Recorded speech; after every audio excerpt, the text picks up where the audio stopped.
వచ్చావు నువ్వు వానరానివి, నన్ను కొట్టావు, నేను పడిపోయాను, కాబట్టి లోపలున్నవాడు కూడా పోతాడు కొద్ది కాలంలోనే, అందుకని నువ్వు లోపలికెళ్ళి యథేచ్ఛగా వెతికి సీతమ్మని కనిపెట్టుకో అందావిడ. ఆయన చెప్పారా హనుమ నేను సీతమ్మని వెతుక్కోవడానికి వచ్చానని?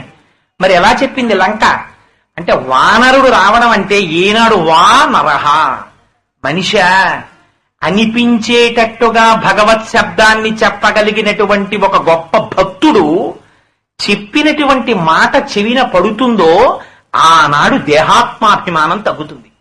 ఏనాడు దీని మీద అభిమానం తగ్గుతుందో ఆనాడు లోపల ఉన్నటువంటి మనస్సు యొక్క అలజడి తగ్గుతుంది. అందుకని వానరుడు వస్తే కాని లంక లొంగదు, లంక లొంగితే కాని లోనున్నవాడు లొంగడు. ఇది పరమార్థంగా చెప్పింది. స్వామి బయలుదేరారు. ఒక్కసారి అద్వారేణ మహాబాహు ప్రాకారమిపి పుప్లువే ప్రవిశ్య నగరీం లంకాం కపిరాజ హితంకర. వెళ్లకుండా ప్రాకారం నుంచి దూకుతూ పైగా ఎడంకాలు పెట్టారు. చక్రేచ్చ పాదం సవ్యంచ శత్రుణాం సతుమూర్ధని అన్నారు.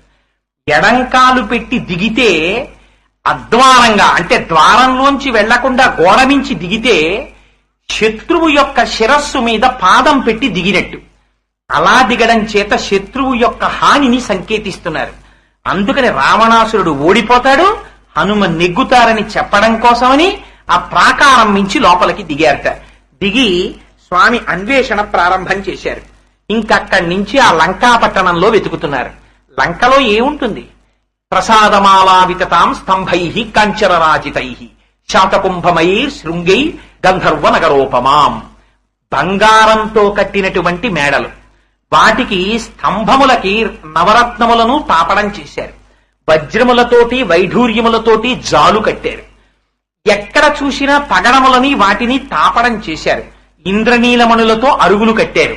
అంత వైభవోపేతమైనటువంటి లంక.